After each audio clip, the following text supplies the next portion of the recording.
Boa noite, gente. Estou muito feliz aqui hoje, sabe? Estou na companhia de uma pessoa que eu acabei de conhecer, Dr. Arif Kalacina. É um nome difícil, mas eu aprendi, eu li ali. Mas assim, estou muito feliz. Há 3 dias atrás eu descobri que nós tínhamos o Setembro Amarelo.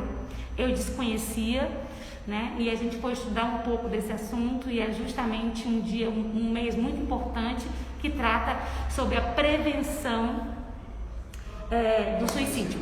E eu queria passar hoje toda a palavra para o doutor Arif, porque eu quero aprender muito, doutor Arif. Seja bem-vindo, viu? Obrigado, Ariane, e boa noite a quem está acompanhando a live. Lembrando que prevenção do suicídio ou ao suicídio acontece o ano inteiro.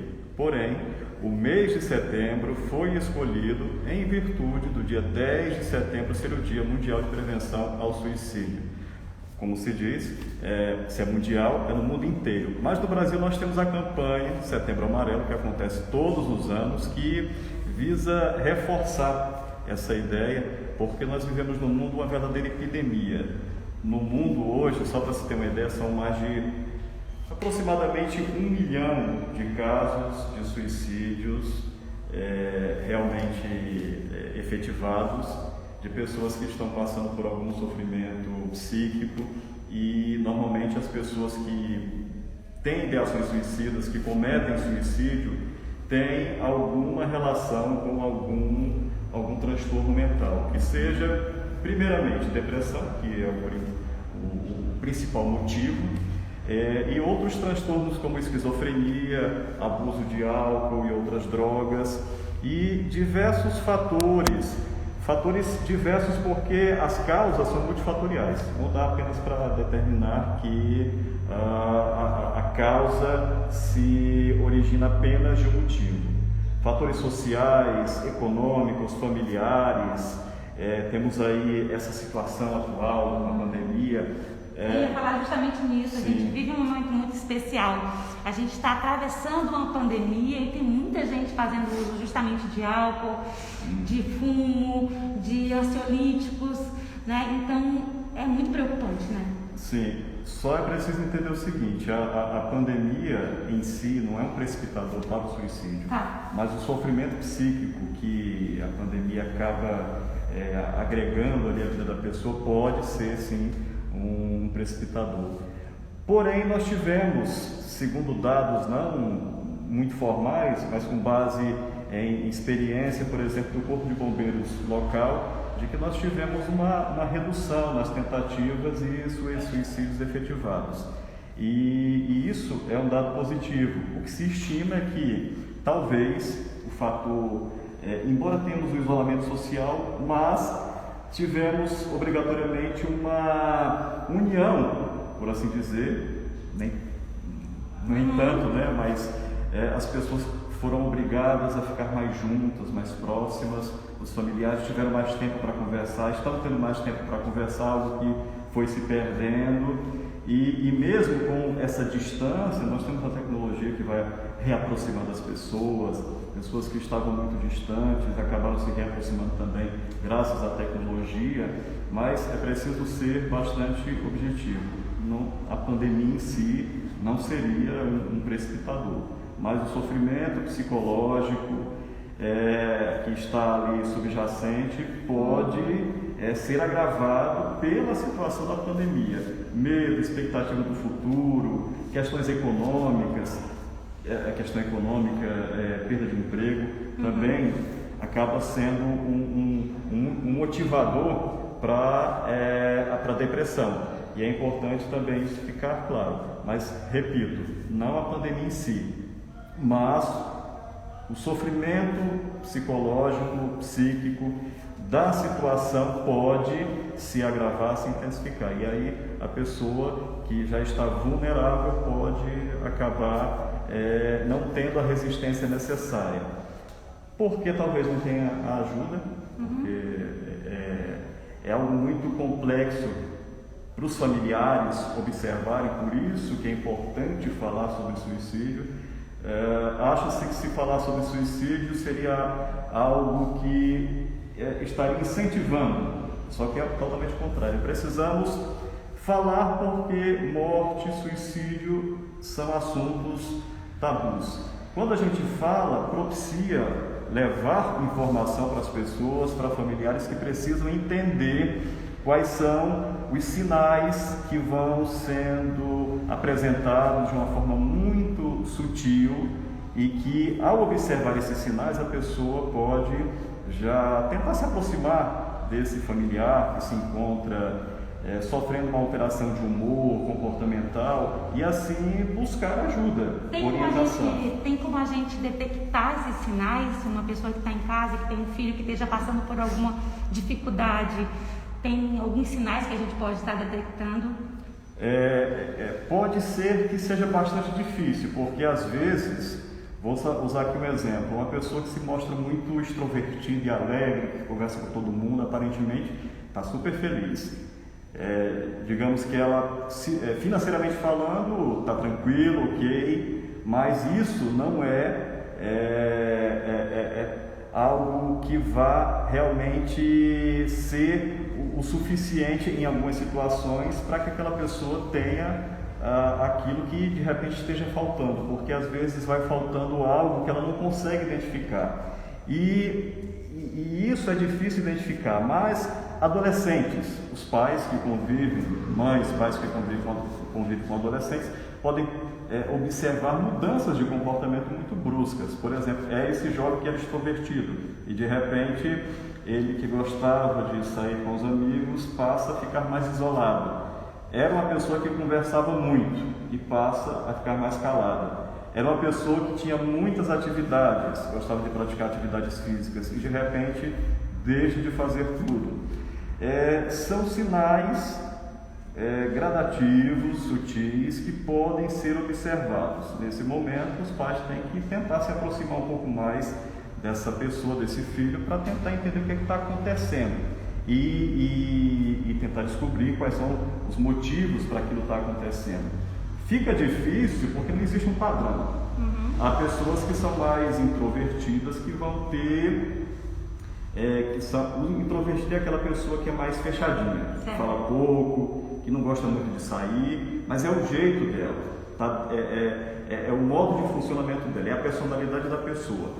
De repente fica um pouco mais difícil notar quando de repente aquela pessoa estaria experimentando sintomas depressivos, mas a conversa, o diálogo é essencial para dar oportunidade para esse jovem, essa adolescente, e lembrando que criança também é algo muito sério.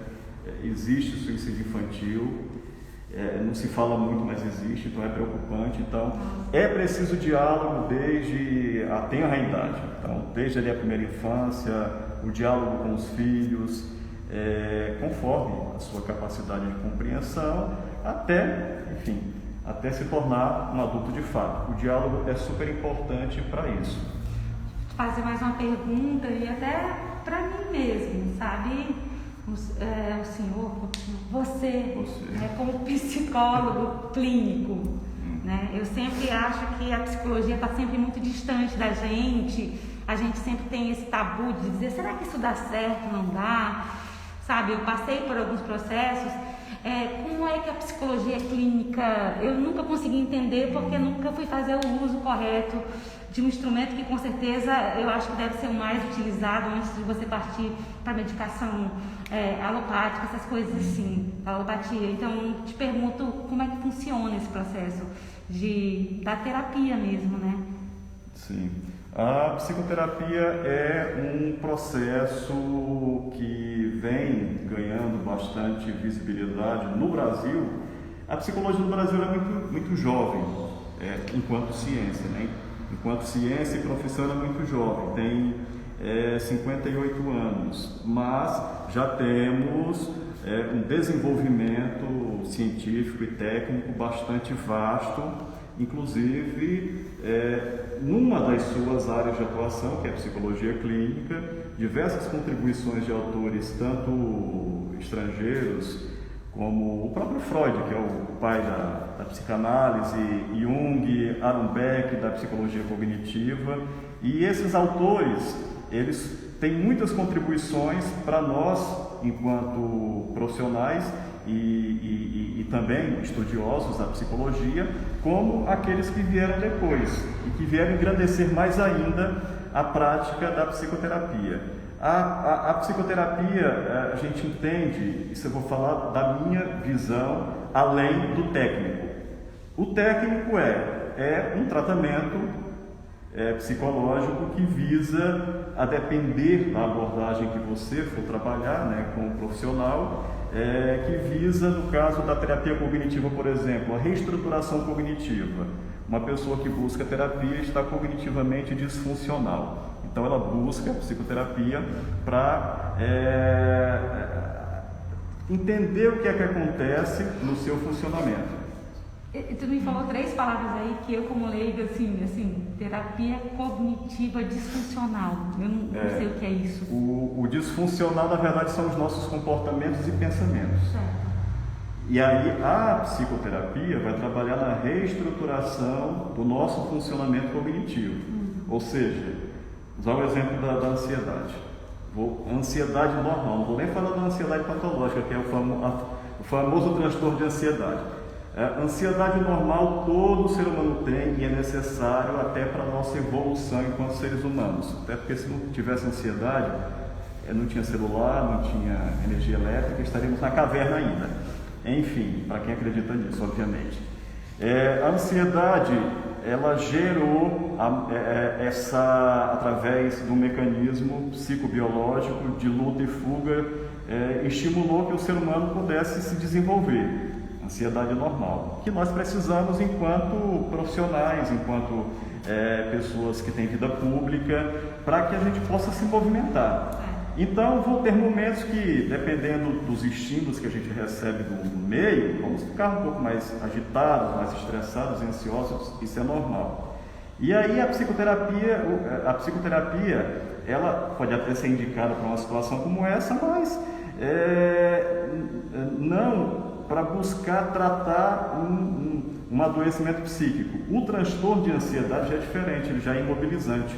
O transtorno de ansiedade vai gerar diversos sintomas físicos e sintomas psicológicos cognitivos, que vai fazer com que a pessoa entre em pequenos surtos ou crises nervosas, taquicardia, sintomas físicos, disfunções intestinais podem acontecer, aquele peso no ombro, a sensação de falta de ar, são sintomas físicos.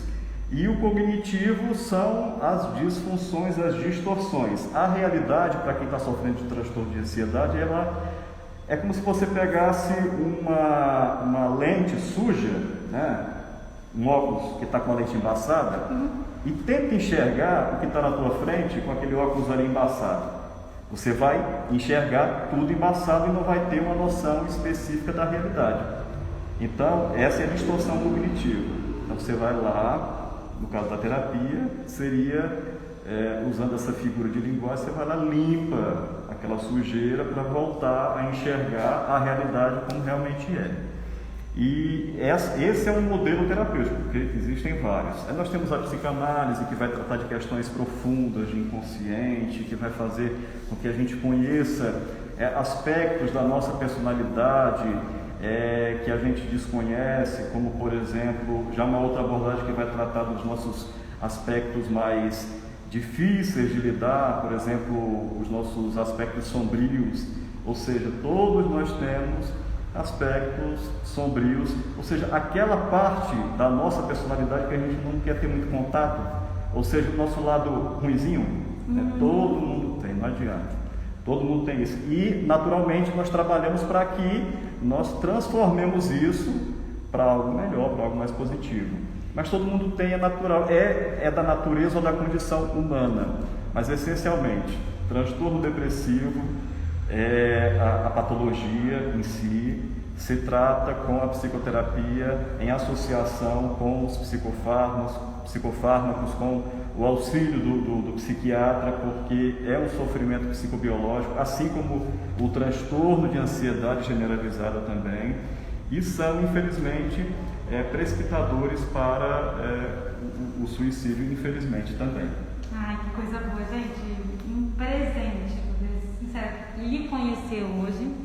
né, falar de um assunto tão importante, né, do nosso Setembro Amarelo, que as pessoas estudem, pesquisem, né, sabe, a gente teve tanta informação aqui, para mim foi tão importante isso hoje, que eu espero que tenha sido tão importante para você. Obrigada, Arif. Nada, obrigado também. E todo mundo que está aí curtindo, assistindo, se cuide. Ai, estamos morrendo. Ótimo! Mas pode.